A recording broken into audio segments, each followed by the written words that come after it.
Okay तो ये वाली वीडियो फेस कैम नहीं होने वाली, but that does not mean कि द स्पाइस ऑफ 3DX चेतन इसमें नहीं देखने को मिलेगा। तो गैस जो मैं चैंपियंस ऑफ द वर्ल्ड में हूँ 3DX Chetan. Last video before royal rumble already bomb drop हो चुका है विंस मैकमैन के ऊपर जो एलिगेशंस लगे थे। उसके बाद आज स्टेटमेंट आई है स्मैकडाउन के दौरान कि विंस मैकमैन ने रिजाइन कर दिया है और विंस मैकमैन ने छोड़ दिया है WWE TKO। मतलब जितना भी अब इन्वॉल्वमेंट होने वाला था WWE विंस मैकमैन और इन सब का, अब ये नहीं होने वाला, which is so great because already WWE का बहुत बड़ा लॉस हो गया। अगर आपको पता होगा स्लिम जिम जो कि माचो मैन रैंडी सैवेज और अभी LA नाइट इतना प्रमोट कर रहे थे, स्लिम जिम स्पॉन्सर भी थे रॉयल रंबल के और आगे भी पेपर व्यूज के होने वाले थे। उन्होंने जो है अपनी एडवर्टाइजमेंट्स खींच ली। उन्होंने कहा हमें अभी WWE के साथ कोई काम नहीं करना है, अभी के लिए बाद में देखी जाएगी जो होने वाला है। बट विंस मैकमैन के एलिगेशंस देखते हुए हम अपने फॉलोअर्स और व्यूअर्स का ध्यान रखते हैं, इसीलिए हम इसको रिट्रैक्ट कर रहे हैं, जिसके चलते ऑलरेडी आप देख सकते हो निक खान जैसा बंदा जो कि बिजनेस माइंडेड है, उसको कैसा लग रहा होगा, किसी को भी कैसा लग रहा होगा कि यार विंस मैकमैन के कांड की वजह से ऐसे एडवर्टाइजर्स जो है जा रहे हैं। So that is a bad news for WWE और इसको कैसे हैंडल करना है अब ये देखने वाली बात होगी। काफी रिपोर्ट्स तो ये भी आ रही हैं कि अब क्योंकि विंस मैकमैन जा चुका है तो स्टेफनी मैकमैन के रिटर्न करने के चांसेस है, यानी कि विंस मैकमैन का स्पॉट स्टेफनी मैकमैन ले सकती है। विच अब मेरे को अब समझ में आ रहा है धीरे धीरे कि स्टेफनी मैकमैन और विंस मैकमैन के बीच में क्यों पंगे थे। बिकॉज ऑब्वियसली विंस मैकमैन ऐसा बंदा हो, स्टेफनी मैकमैन और उसकी ऑपोजिट होगी तो फिर इनके बीच में नहीं बन रही होगी। और मेरे को लगता है कि स्टेफनी मैकमैन का आना ज़्यादा बेटर रहेगा। आई थिंक अगर कोई मैकमैन संभाल सकता है तो वो विंस मैकमैन तो नहीं है, अब ऑब्वियसली नहीं है, या तो शेन या फिर स्टेफनी मैकमैन, दोनों सही हैं, दोनों में से किसी को भी मिल जाए। बट भाई गेम तो यही कह रहा है कि ट्रिपल एच के हाथ में आएगा सब कुछ अल्टीमेटली पूरे मैकमैन खानदान को बर्बाद करके ट्रिपल एच आगे बढ़ेगा।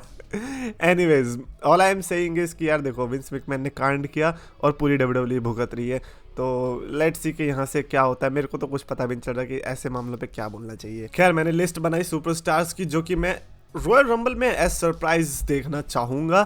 Number 1 being Big E. तो मैंने नीचे से शुरू करा है, जो सबसे नीचे है उसके लिए सबसे कम एक्साइटेड होऊंगा और जो सबसे ऊपर है उसके लिए सबसे ज़्यादा। तो बिगी से शुरुआत करता हूँ। देखो यार Big E as much as you know कि यार मेरे को बिगी से उतना फ़र्क नहीं पड़ता, बट सीइंग कोफी किंगस्टन और एक्जेवियर वुड्स ऐसे न्यू डे ज़बरदस्ती की बनाते हुए मैं चाहता हूँ कि एक काम करो बिगी को ले ही आओ। फिर मैं चाहता हूँ कि यार ये तीनों एक साथ आ ही जाए फाइनली, है ना।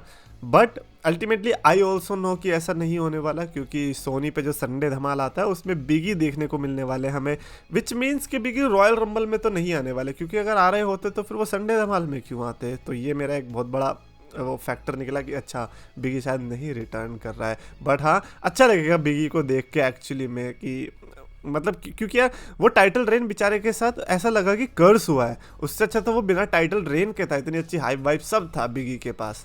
Next up we have Sasha Banks, यानी कि मोने मर्सिडीज मोने, जो कि रिसेंटली बाहर गई न्यू जापान प्रो रेसलिंग और ये इन सब में जापानीज प्रमोशन में स्टारडम में गई, चैंपियन भी बनी और अब अपेरेंटली वो यहाँ पर आ सकती है क्योंकि उनको चाहिए मोड़े।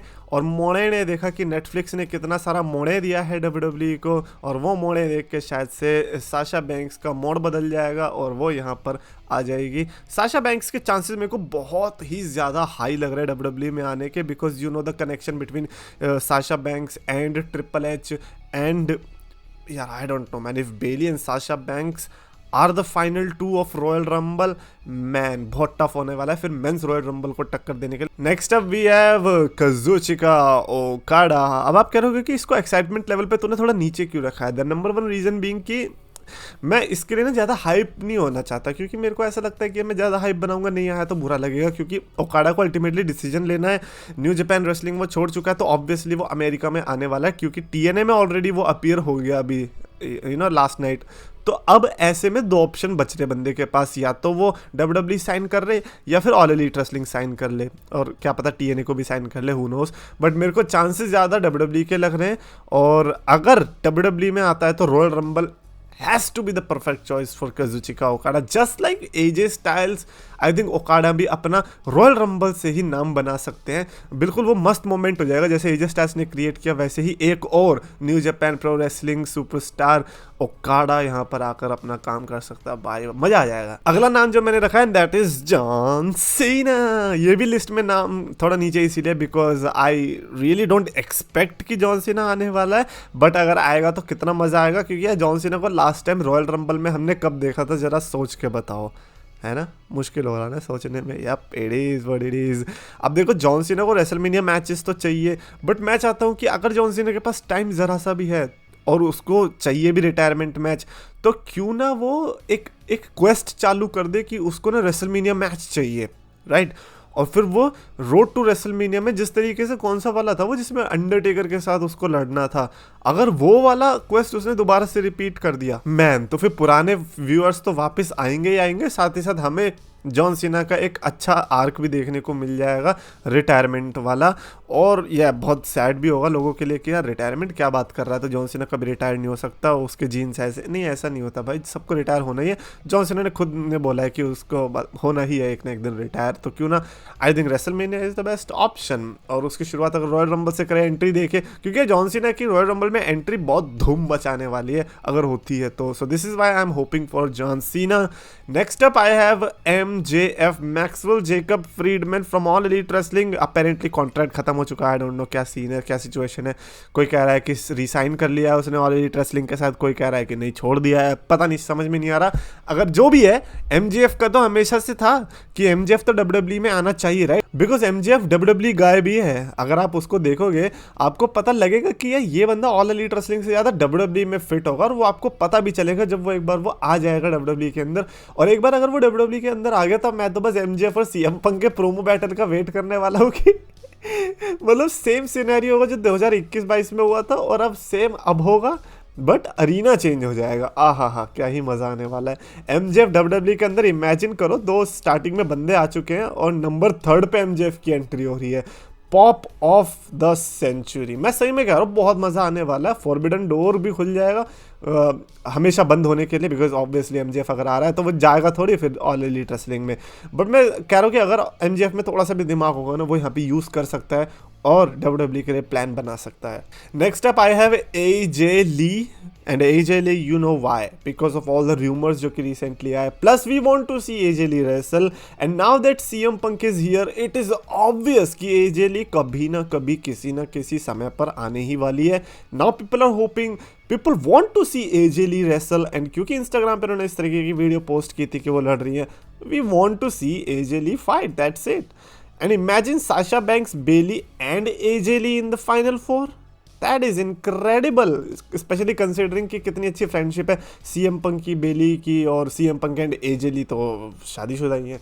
सो ये बहुत इंटरेस्टिंग होने वाला है अगर AJ Lee की एंट्रेंस होती है तो। इस बार सही में कह रहा हूँ मैं, रॉयल रंबल की जो रिएक्शन वीडियो होगी वो मेंस रॉयल रंबल पे भी बनाने वाला हूँ मैं, और वुमेन पे भी, और देखते हैं यार कहाँ डलेगी। यही तो ज़्यादा रहता है, क्योंकि यूट्यूब पर डालेंगे तो क्लेम आ जाएगा। आई थिंक इंस्टाग्राम पे डलने वाली है। एंड फाइनल नेम जो मैंने रखा है that is the beast Brock Lesnar. आप कहोगे इसके लिए सबसे ज़्यादा एक्साइटेड है तू? अब तक नहीं था, बट जैसे ये एलिगेशंस वाला केस आया उसके बाद से I really want to see Brock Lesnar. I want to see Brock Lesnar कैसे लड़ने वाला है, ये सब आने के बाद I really want to see कि लोगों का रिएक्शन कैसे होने वाला है ब्रॉक लेसनर की तरफ। सो मेनी क्वेश्चंस, और जब ऐसा कुछ होता है मैं सही में चाहता हूँ कि टीवी पर आके पता चले कि उसका मैग्नीट्यूड क्या है। प्लस ब्रॉक लेसनर के बारे में अभी तक कुछ कंफर्म नहीं है कि वो उसमें इन्वॉल्व था या नहीं, बट लग रहा है कि वो था।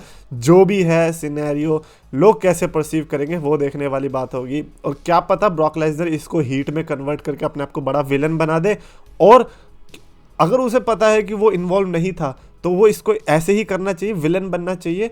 और जब पता चल जाएगा कि no he was not guilty, but ultimately WWE में तो अब तक उसने विलन वाला कैरेक्टर प्ले कर ही लिया है, तो बहुत अच्छा बन सकता है ब्रॉक लेसनर का गिमिक।